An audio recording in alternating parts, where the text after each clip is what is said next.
Copyright University of Auckland, all rights reserved. And I'll just pull this up as well. Actually, before I do that, I might just show this. I'll go into it. Thank you for inviting me to speak. It's always a great pleasure, and particularly to see students I know and students I don't know. And I also want to acknowledge, I'm going to be looking at incarceration in New Zealand, and I recognise that there are people in the room that have far more experience than me around this, and I want to acknowledge and respect the hard experience of their own journey. Before we start onto that, I also want to just bring to people's attention around the, I don't know why it's not wanting to show, there, that's why it's not wanting to show, around the rally on Tuesday, October the 21st, the Living Wage Rally.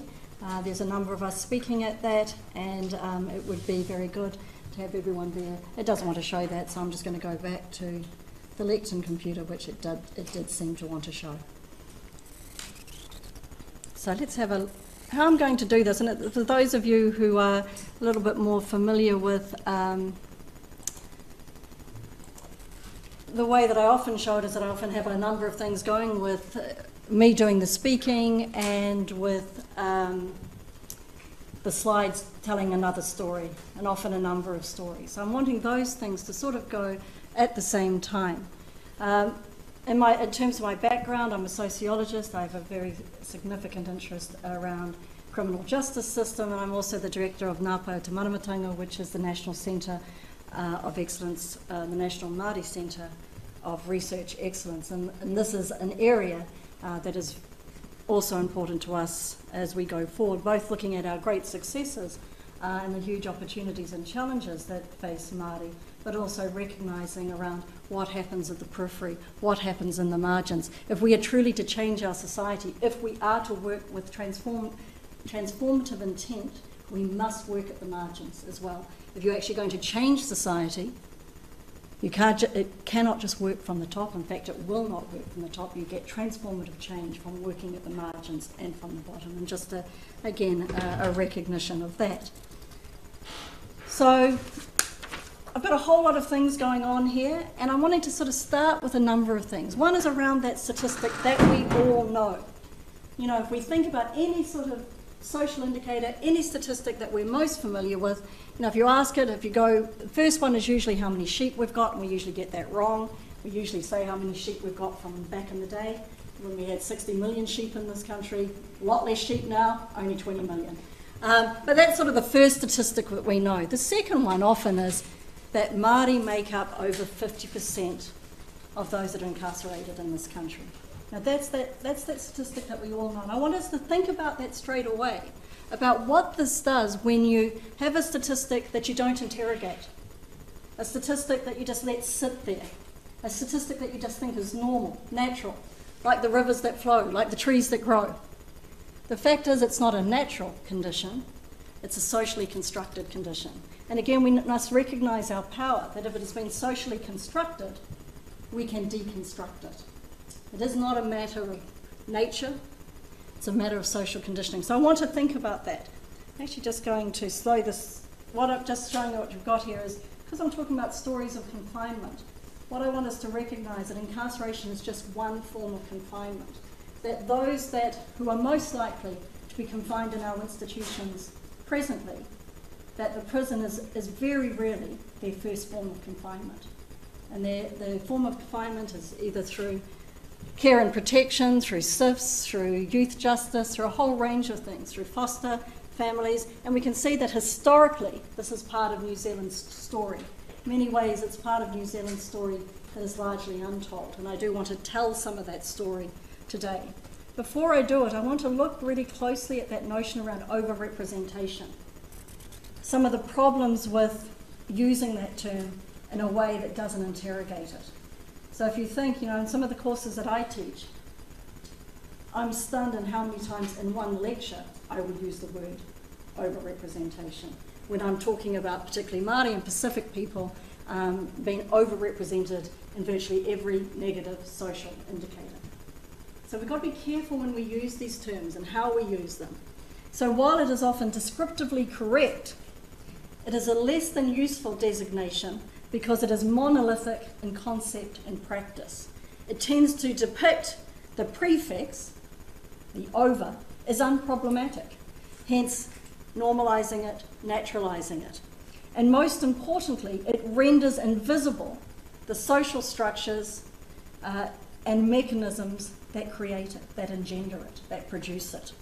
So over-representation becomes another tool of confinement in that it speaks to and confirms an existing situation of not only those that are currently incarcerated, but also to an enduring cycle of incarceration.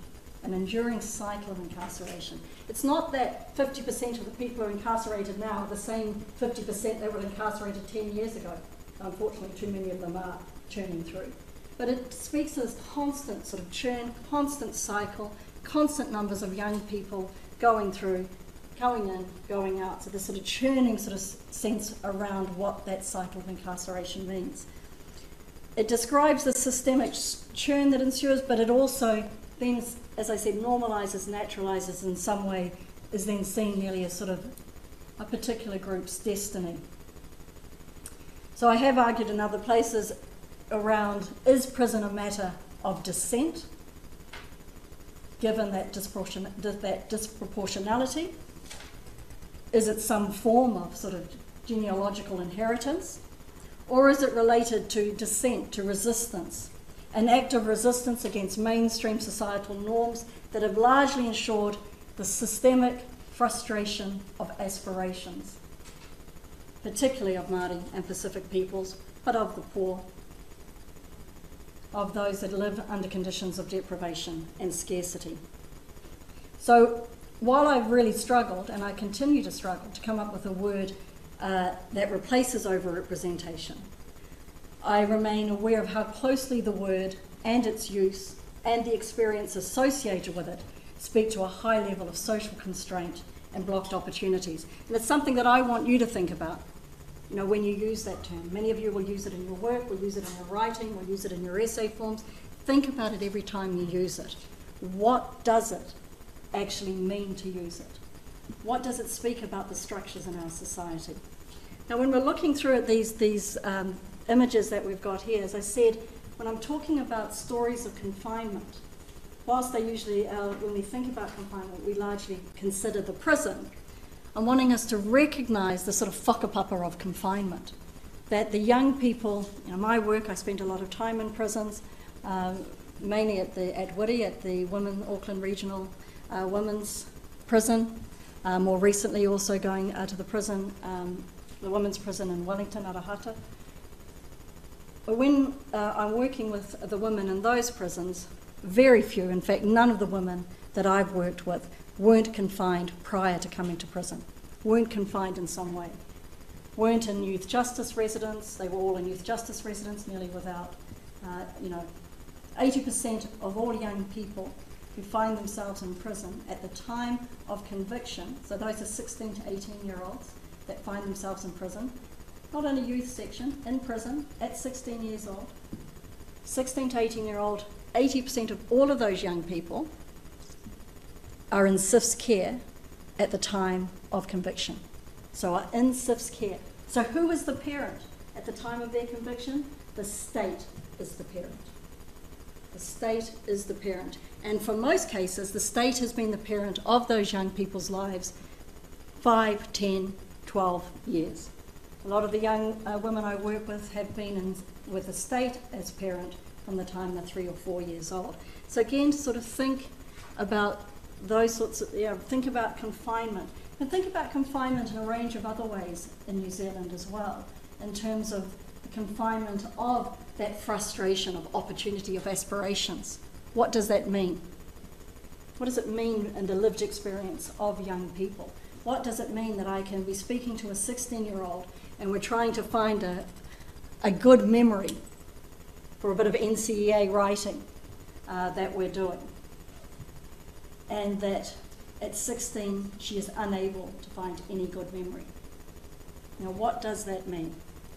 So let's just think about the history of New Zealand and its confinement, and particularly the confinement of young people. between 1950, and I know some of you will have heard this that have come to lectures of mine before, between 1950 and 1990, 100,000 children were incarcerated in New Zealand. 100,000 children.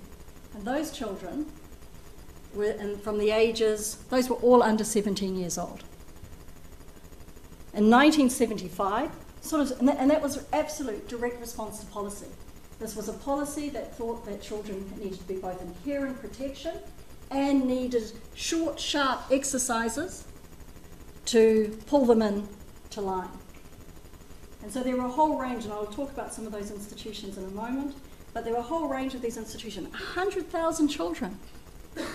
100,000 children. This is one of our stories that we just don't tell. So David Cohen, in his book on little criminals, I think it's a really important history, and I would ask you to look at it. David Cohen, Little Criminals, where he looks at particularly one of these institutions, which is Ipuni Boys' Home. So that 100,000 direct response to policy, 1950 to 1990, 100,000 children. Well, that's in itself enough. Average age, 1975, the average age was 15. But as I said, you had from 11-year-olds right up to under 17-year-olds. Where do you think they went from there? What do you think is the outcomes for many of those young children? The fact is that the women that I work with now are the children and the grandchildren of those children. And I'm not saying that in a figurative or metaphorical sense. They are actually the children and the grandchildren of those that went through during that time.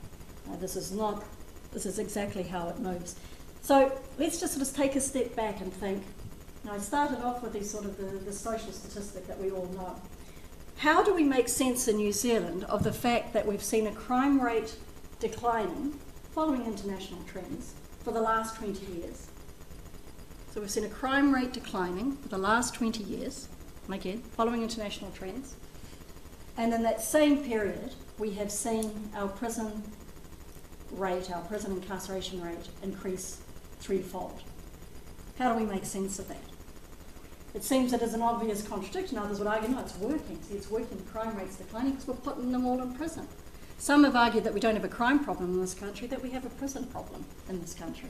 We have another prison that is being built at the moment. It's nearly finished. It's huge.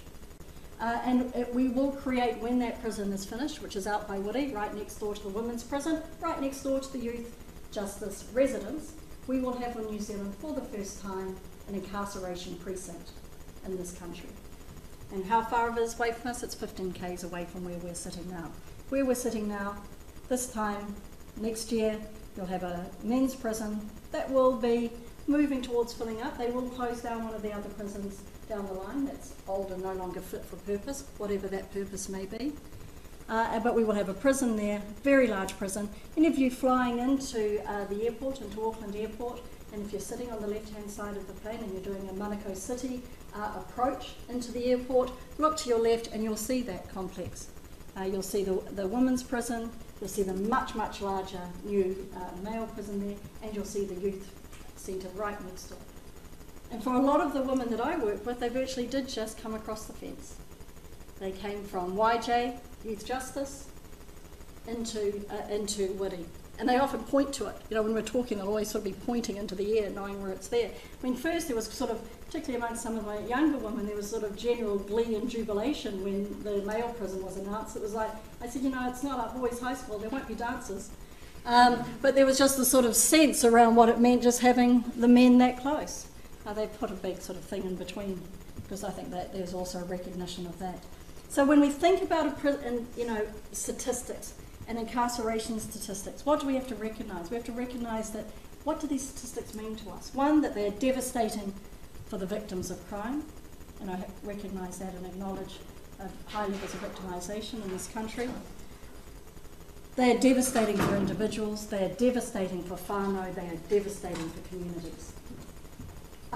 If we look at our incarceration rates, when we recognise that our incarceration rates mean that in the countries that we most like to compare ourselves with, developed capitalist nations, We're second when we compare ourselves with those countries.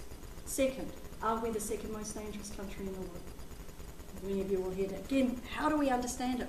How do we make sense of a society like ours, a society that has abundance, that we have an incarceration rate in the way that we do? So I'm wanting us, I'm not going to, I've got a whole lot of things around that I could talk about, I won't now. But one of the things I do want you to think about is, rather than thinking about this as a crime problem, have a greater focus on this as a social harm problem. And to think about social harm and the way that we need to work towards the eradication of it, the mitigation of it. And what is social harm? Social harm is poverty, social harm is deprivation, social harm is racism, social harm is stigmatisation. If we address those issues, and if we address those issues from the earliest onset, I believe that we would have a very different incarceration rate than what we have now. The actual fact of seeing it as a crime problem means that, again, we see it as an individual issue and become blind to the structural and the systemic issues. The other thing that I wanted to talk about in terms of that use of overrepresentation again is this a recognition of it as a Maori problem. As a Maori woman, I recognise it as that we have, here I'm speaking as Māori, that Māori have an obligation, moral and cultural, to intervene in our communities. Unfortunately, the word intervention has largely been used as a state tool against Māori and other marginalised groups. We do have a responsibility to intervene. We do have to recognise the violence in our communities, but we also have to work both at that level, in terms of at the whānau level, at the community level, but also at that systemic, structural issue as well. And the other thing that I want to bring home to you is that whilst we often see this as the Māori problem, that in itself doesn't really give us a good sense of the picture. If it was just solely a Māori problem, then my expectation would be that when I went into the prisons, that there'd be a lot of Māori in there, and there is, and that they would come from all backgrounds.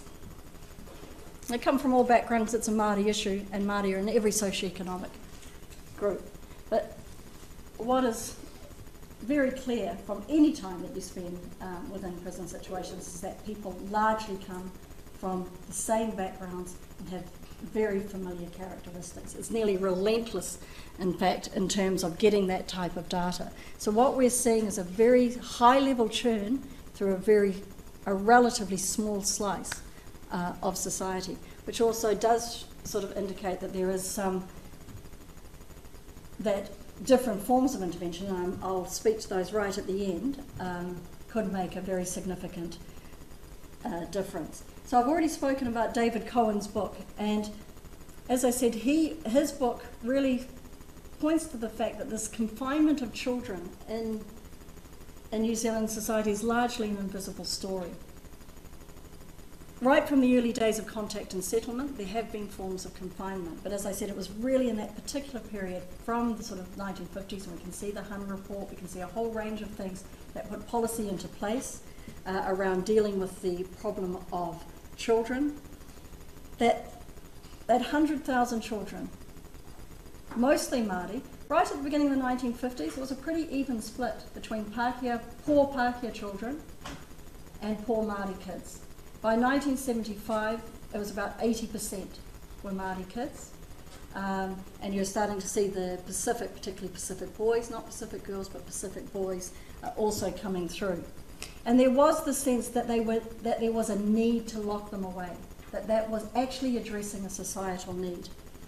Many of the children that were held in these youth residence training facilities still churn through the prisons today. The 54, the 55, the 56, they're still churning through. So you do see those that have got that long-term churn, and you've got all of these young ones, as I said, the children and the children, and the children's children coming through. David Cohen's work on a Puni boys' home, so Puni's just outside of Wellington, it's just up in the valley. He himself was a resident at 13 in 1975. He went there for a very short period of time. In many ways he was an anomaly.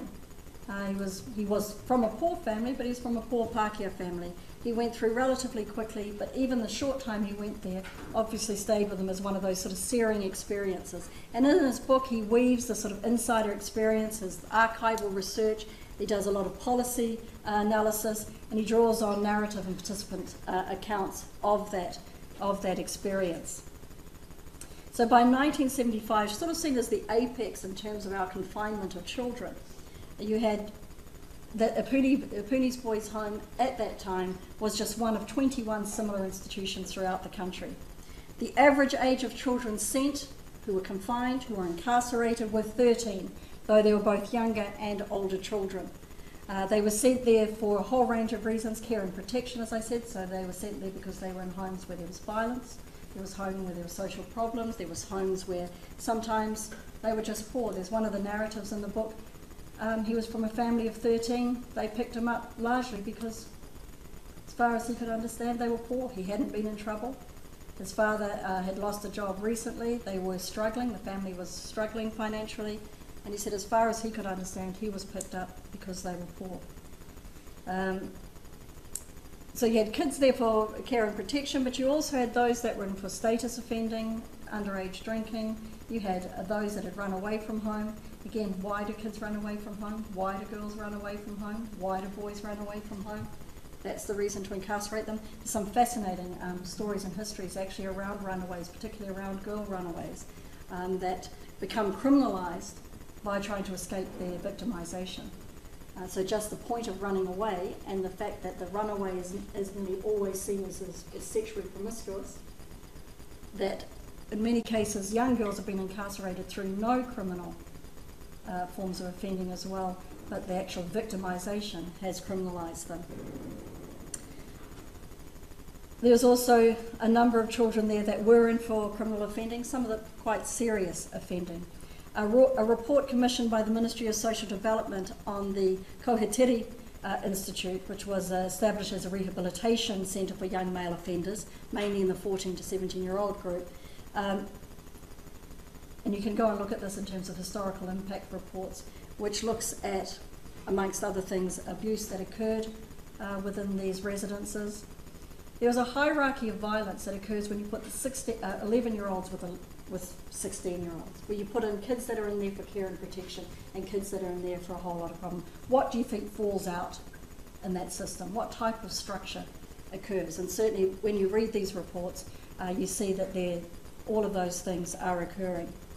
Many of the residents that were in the boys' home had already learnt and complied with a strict code of silence. They were unlikely to inform on other residents or staff due to fear of reprisal and the stigma of breaking the code. So we see a whole range of particular codes that we largely associate with prison codes, convict codes, already being well established within the boys' homes, within the institutions that are there. The power relations amongst the residents was highly hierarchical and bullying was pervasive. The report noted that while a culture of bullying fluctuated over time, it seems that it was most prevalent during and after the late 1970s. The difference in age of residents meant there was considerable disparity in terms of experience and size. In simple terms, it meant that the smaller residents were more vulnerable to larger residents, and practices to protect smaller and younger residents were largely unsuccessful. So there's a whole range of things that were going here, and I'm not going to speak about it today, but Apuni Boys Home is often seen as very central in terms of gang formation in this country, particularly with mongrel mob, but certainly not exclusively with mongrel mob. And there have been a number of ones where they've spoken about the role that the Boys Home played. So some have argued that actually the gang formation that we saw, particularly the extension of the gang formation in the 1970s, is largely a result of social policy.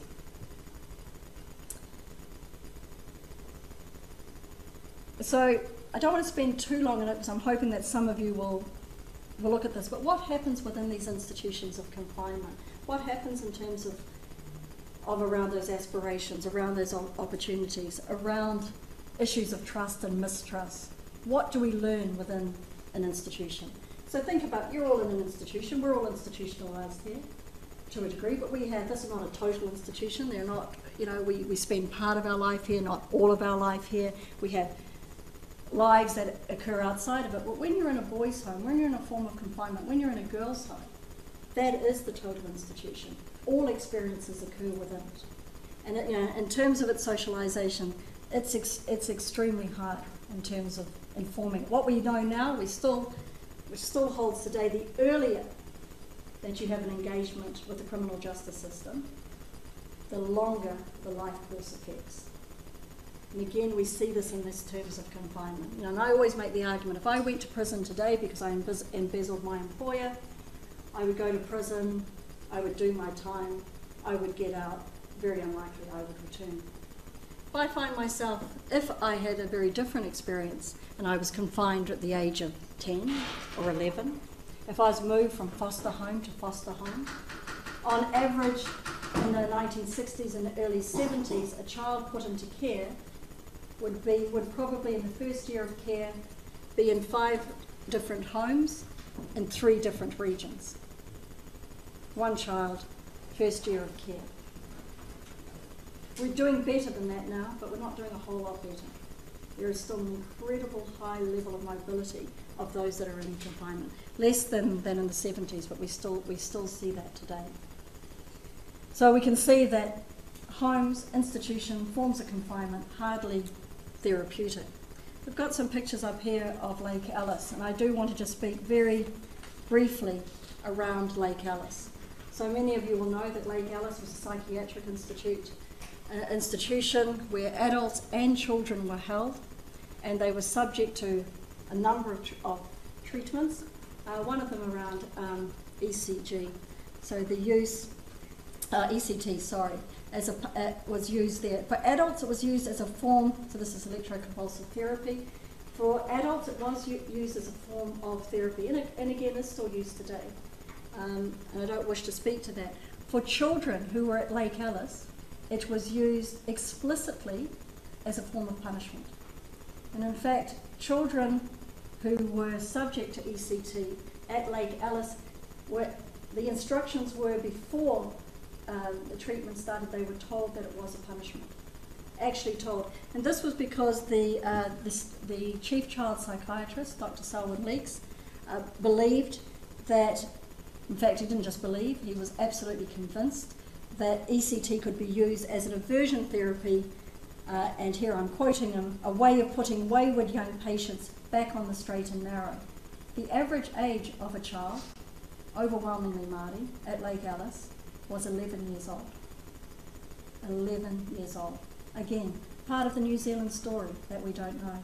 And again, the children of those children and their children who went to Lake Alice are going through our prison system now. And again, I'm not using that metaphorically, I'm not using that figuratively, I'm using that actually. The young people that I see in there, their parents, in some cases their grandparents, were in Lake Alice and were subject to it. Now, Dr. Leeks, the retired High Court Judge Sir Rodney Gallen, was appointed by the government to divide up compensation amongst claimants, reported that, and here I'm quoting the High Court Judge, therapy as punishment, the children were locked away with insane adults and subjected to sexual abuse. He went on to say, I'm satisfied that in the main the allegations which have been made are true and reveal an appalling situation. Statement after statement, in many cases confirmed on interview, refer to systems, patterns of behaviour, punishments inflicted, and a way of life imposed, which I have no doubt was established and enforced by those in authority. So, again, part of those stories that we don't know, thinking about the different forms of confinement in the society, and it continues. I think we've become much, in terms of this sort of form of what Lake Alice was and what Lake Alice represented. But we still have to recognise, and many of us have see those sort of stories keep coming up, that we are still doing poorly in this area. We've had a green paper, we've now have a white paper in terms of vulnerable children. It does mean that it definitely is an area that we are taking seriously, reflecting upon, but there is much work to be done in this area. So I'm not going to talk about the prison and the way, the role that these forms of confinement had in terms of both the form of gang formation, but I do want us to think really quickly around the prison in terms of Māori identity. Really starting to think about, or the Māori prison identity anyway, thinking about the types of structures that increase this churn. Chester Burrows, who is now no longer the Associate Minister for Corrections, said something that I think is really very useful. He said, we often talk about the criminal justice pipeline, and we talk about that, we need to change the pipeline, we need to make sure that young kids are not getting in on the pipeline, all those things. And he said, be very clear, it is not a pipeline, it's a sewer. And I think that is actually something that we do have to reflect about. Once you're on that pipeline, particularly as I said, the younger you get in on it, the ability for you to get off it is very difficult. The state agents, state forms of authority, the way that sort of takes over one's life is absolutely relentless in terms of systematically producing what it does produce.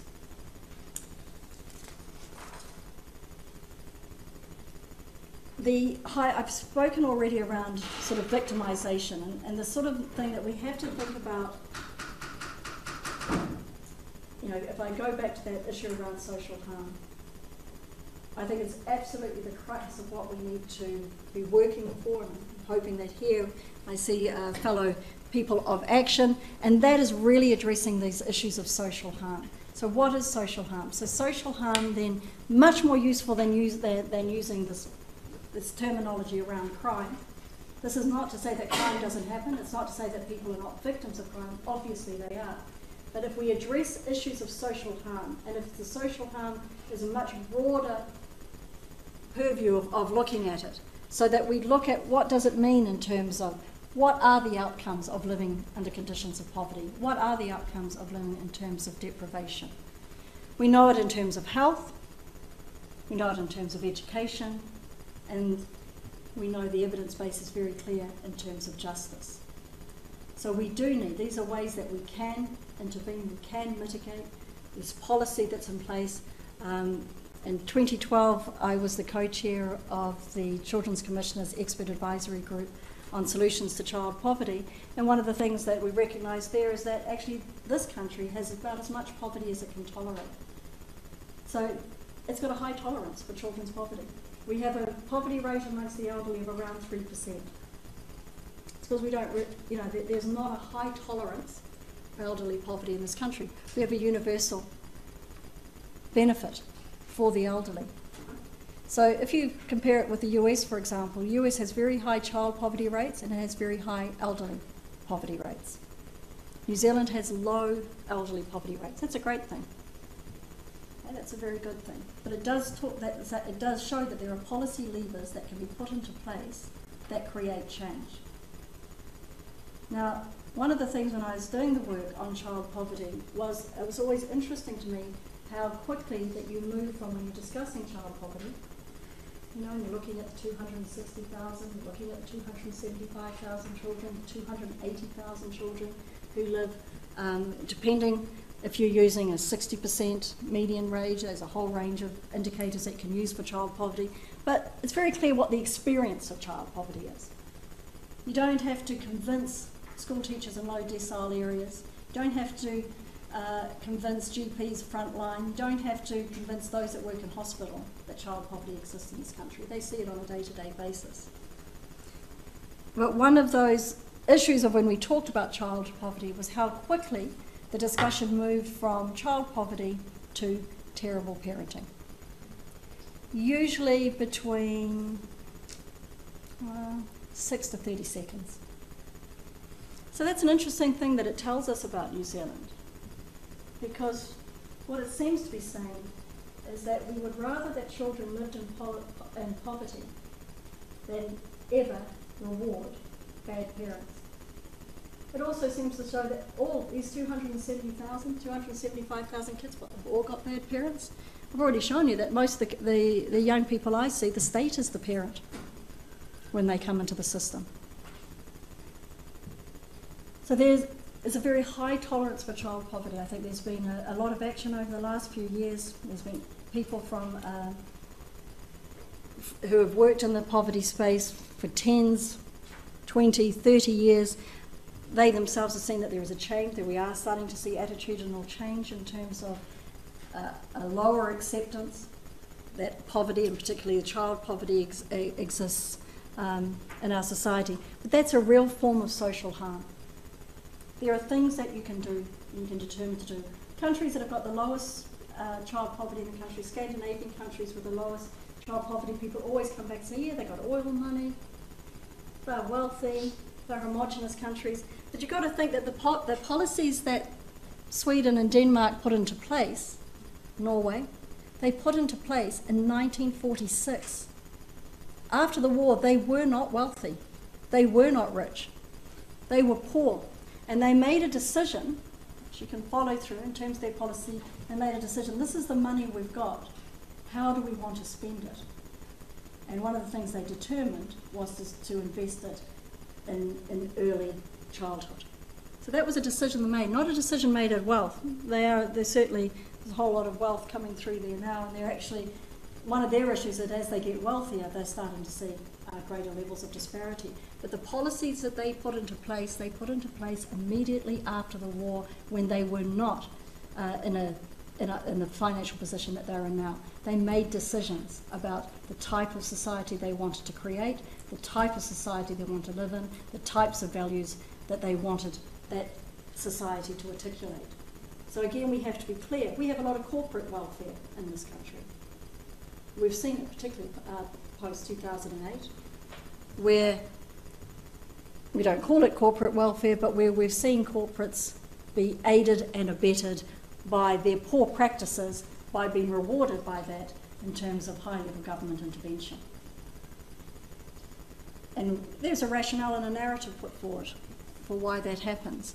And yet at this other end, again, you know, we've got working for families. Working families is very interesting in terms of a policy lever because it did make a difference in terms of child poverty rate, but it also is unequal in application, so that the children of those that have got work are benefited against those who, by the fact that their parents are beneficiaries, cannot make the same sort of claim. Now, we all know you want to incentivise work, but should it be on the backs of children?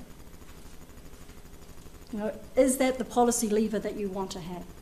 So again, let's really reflect around social harm.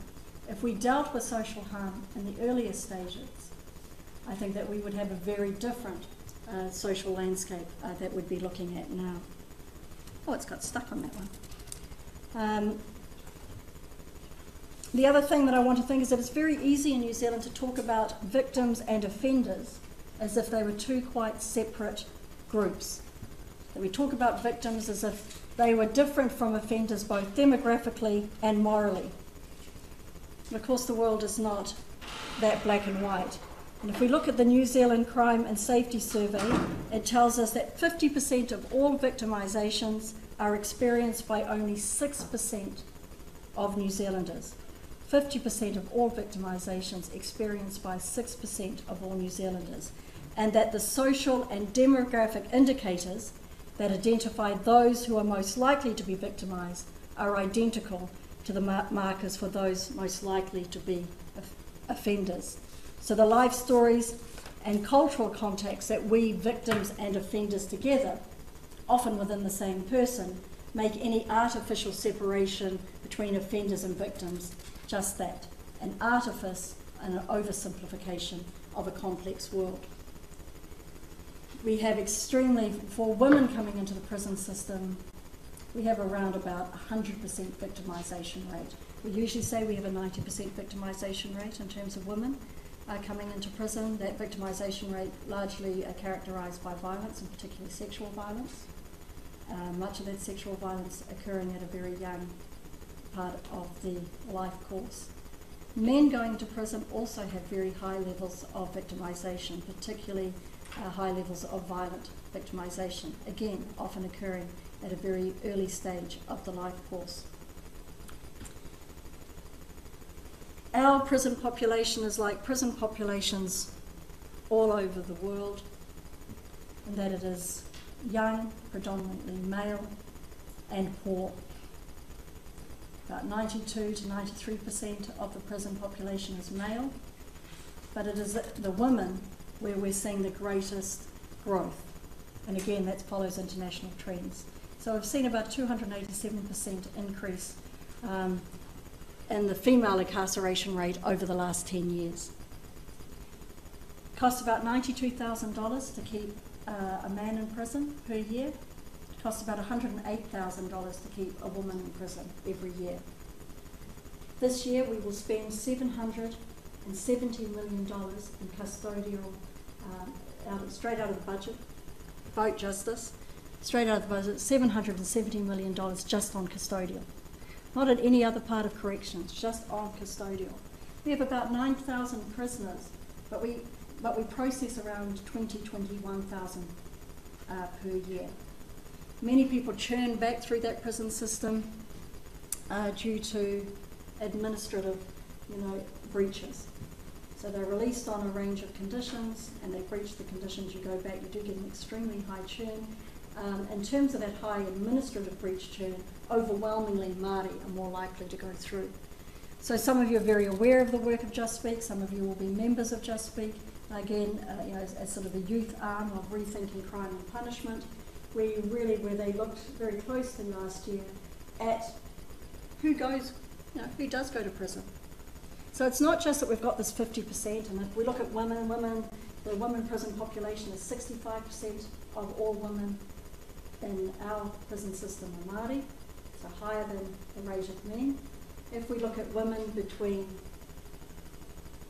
16 and 30, 75% of them are Maori. If we look at them between 16 and 21, 92% of them are Maori. So, an indictment of our system that it is normalised and naturalised. It is not interrogated. We recognise it. It's just one of those things that happened. Up until the 1950s, the prison population in New Zealand was overwhelmingly white. So we do see a whole range of effects happening to change that prison population. If we look at indigenous peoples in settler states, the US, Canada, Australia and New Zealand, we see that over-representation, that disproportionality, unbelievably marked. We just go across the ditch and look in Australia. In New Zealand we make up between about 16% of the population. If you look at age profiles, we of course make up a larger percentage again in terms of a younger age profile. We look at Australia where you've got less than 3% of the population being Aboriginal. Unbelievable incarceration rates there. Native American incarceration rates in certain states is far higher than African American incarceration rates. Astounding and astonishing as that may be. We have our incarceration rate in New Zealand presently is 199 per 100,000. 199 people per 100,000. If we disaggregate that for ethnicity, 700 for Māori. 700 per 100,000. That is what we call at the tipping point. That's about mass incarceration of a particular group. What is mass incarceration? It means where in communities absolutely feel the effects of having a significant number of their community churning through the prison system. So even if we disaggregate that data, if we look at the data in the US, of course, it's astonishing. I mean, even though we come second in them, I have to say we're way behind that. In terms of African American incarceration rates, 2,500 per 100,000. But in particular areas, in particular states, we see that very high incarceration rate amongst Indigenous people. Canada also an incredible level of disproportionality. So how do we make sense of it? There's been a lot of research done on that. We can see in terms of impacts of processes well before the century. We can see the ongoing accumulation of disadvantage that occurs. So one of the things we often don't think about it is the way that advantage accumulates. Some of you will have heard me say this little statistic, so if we look at this university, 75% of our students, and these are new students and school leaver students, 75% of them come from 12 schools. 75% of our students come from 12 schools. I was down in the University of Otago last last week, and I go back down again there this week, they were telling me that actually the majority of their students come from 5 schools. You know, so they sort of thought we were quite expansive and demographic in terms of our 12 school. That privilege that many of our students at this university, and I'm not saying this is a bad thing, I'd like to see this shared much more equally within New Zealand. 75%, many of our students that come have had education experience that has been characterised by over-resourcing. Or if you're in a school which is over-resourced, you don't think about it being over-resourced, you think it's pretty normal. This is what you get. This is what school looks like. We've got schools in South Auckland and West Auckland that don't have geography teachers, that don't have economic teachers, in many cases don't have maths teachers. We've got kids in year 12 and 13 having to do geography and economic classes on their own because they have not been able to get a teacher in 3 years to come into those schools. New Zealand has a high quality, low equity education system. What does this mean? It means that we get fabulous outcomes, educational outcomes for the sector of our society, very low equity, very poor distribution. So we have some of the biggest differences between excellent education outcomes and the poorest educational outcomes. All of these factors play into what I've seen. Every single one of the young women that I've seen in the prison in the last 6 years that has come into the prison at 16 has been excluded from the compulsory education system by 13, without an exception. Without an exception. So I will preach no longer, but I'll start to think, well, what can we do? What can you engage in? Where can it make a difference? And these are just a range of things that we can look at. I am very interested around the possibilities of justice reinvestment. Some of you may be familiar with justice reinvestment, and it does mean it is a policy. It does mean you have to put a whole lot of policy levers into place. I've already given you the numbers: $770 million custodial alone in our budget, coming out of the public purse. I've already given you the figures: 92,000 for men, 108,000 for women. Actually, often more at the youth justice level. That's how much it costs to keep in prison. Imagine what it would be like if you took that money and invested that money into communities. What could you do? Now think about yourselves in terms of thinking about how you would distribute a budget. How could $767 million be spent elsewhere? Remember, that's just the custodial budget. I'm not giving you the justice. I'm not giving you all of the non-custodial sentencing that occurs. People on home detention, people on intense supervision, people on community supervision. That's not costed in there. This is just that figure I give you is the custodial. So justice reinvestment looks at how we spend our money, how we appropriate it, where we put it in, and it rethinks that in terms of looking for outcomes for justice, and really just outcomes. And justice in its broadest sense, not divorced from the criminal aspect for it, but much broader than that. Again, social harm is much broader than this very narrow conception of crime. It's a much more looking at it at that really high level, structural level. So justice reinvestment is one area that I think we can do a lot of work in. We can do a huge amount of work in the 0 to 5 space, in terms of life course space. Some of the recommendations that have been made that the expert advisory group was around universal benefits in the first 2 years, and then so you put a universal one right in the beginning. The research is very clear on this. The research is clear in terms of outcomes next to universal benefits. Ideologically, people do not like universal benefits because they think, why should the rich benefit? Fact is, in New Zealand, most people, when they're having children, at the time they're having children, there's actually a very small segment in that 0 to 5. They're absolutely wealthy. But there are things you can do. You can make it universal right at the beginning, because that means you get complete buy-in. So you get 100% buy-in, and then you can sort of staircase it out. So you can means test it from wherever you determine, 6 months, a year, 2 years. The research does sort of indicate you probably should go at least to 18 months, 2 years, keep it universal for that amount of time. And that it does make the difference in terms of having more income, more support. But of course you do need much more. It's not just around the money, there is around the support ones.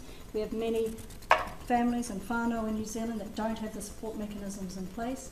that haven't had the types of role modelling that is often necessary to parent, you do need to invest in that area. The social sector trials in New Zealand, I think, are areas that we can have a very positive sort of appreciation of what has occurred there. So the social sector trials first trialled with 6 communities in New Zealand, Kawerau, Tokoroa, nearly all with high Māori populations within them, and they had 5 objectives that they needed to meet, all around youth, and around truancy, around youth offending. Things have to be met. They were given, it was a reinvestment policy of a type, so they were given hundreds of thousands of dollars rather than millions of dollars, and they gave it to the community, and they said to the community to spend it in a way that they think would make the big difference. And particularly in some of those areas, so Tokoroa really stands out as one of those areas where they actually cut the youth offending rate by 75% during that time. Now the social sector trials have now extended to a number of other places. This is the prison that I spend quite a lot of time in. It's got, the actual shape of it is supposed to be like the stingray. So we use these because it's on Tainui land. It's right down by the airport, but that part of the airport's on Tainui land as well, and the stingray is significant to the Tainui people. I could talk to you then about the incarceration of Māori culture, but I'll leave that for another moment. But it was our newest prison until the men's prison will be opened next year. But this was the newest prison, and a prison that was actually for women prisoners, so it's supposed to be a little bit different in design. Those differences are quite subtle. So social sector trials, justice reinvestment, those first 5 years of life, but we also have to reckon that there are other interventions that need. We know that particularly the 12 to 16 is a very significant area. We know that alcohol and drug,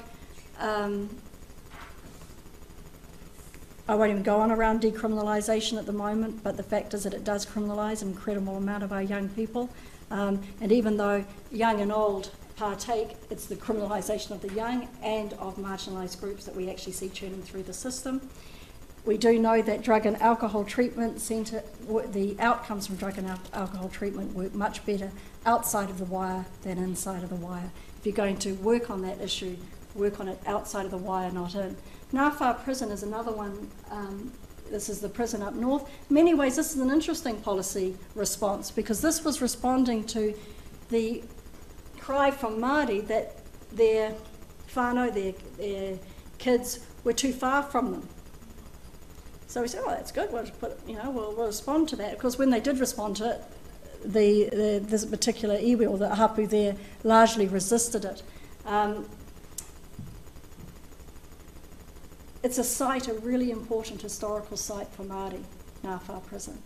It was where one of the chiefs held off the colonising army, made embankments nearly as high actually as that wall. And there is some terrible, terrible irony in the fact that this site was a site where Māori kept the coloniser out, and this same site now is a site where the settler state keeps Māori in. It is nearly an entirely Māori prison. It's a place of the taniwha as well, but what does the taniwha tell us? The taniwha tells us there are natural hazards. So people always, go on about, these mythical beasts, but the fact is why the taniwha was in that area is because it's got very high subsidence, very high levels of flooding, and Ngāwhā is sinking and it is breaking. So there's some interesting things there around different ways of understanding cultural context as well. Are there things we can do? There are things we can do. There's ways that we can engage. Things like Just Speak, I think, is incredibly important, in that they are changing the conversation, that they're bringing in people from all young people to really interrogate, look at these issues and create change. What type of society do we want to live in? What type of society do we want our children to live in? What would it mean, this was probably the first election that didn't have actually crime and justice issue in the top 3 issues. And it was interesting to see that poverty, and particularly children's poverty, was in those top issues, really for the first time in many years. We need to reflect and reconsider about what we produce, and I think that we need to reflect and reconsider on our ability to create change. I'm involved in a trust called Wakamoemoia, the Dream Canoe, and its line in Te Reo Pākehā is being the change. And that trust is made up of both mongrel mob and black power leadership from across the country who recognise that they can know that they need to be agents of their own change, and so that they are actively working under very difficult conditions, both from within and without their communities, to create that level of change. They want to stop the intergenerational transfer of social inequalities. The 3-strike law, if it had been in place when they were young men, would mean, and we've got people in the audience aware of this, if the 3-strike law had been in place when they were young men, they would never get out. And so for them, they recognise that the 3-strike law could be an extinguishing of whakapapa. That it will mean that our young men and our young women will never be released. And that is very significant to us. I've got 2 young women on strike too that I work with now. One of them 24, one of them 21. The second strike, they both got the second strike in prison. So the first strike got out, the second strike they've actually got because of their actions in prison. So I'll leave that with you now, and I'm very open to questions. Mauri ora. Kia ora.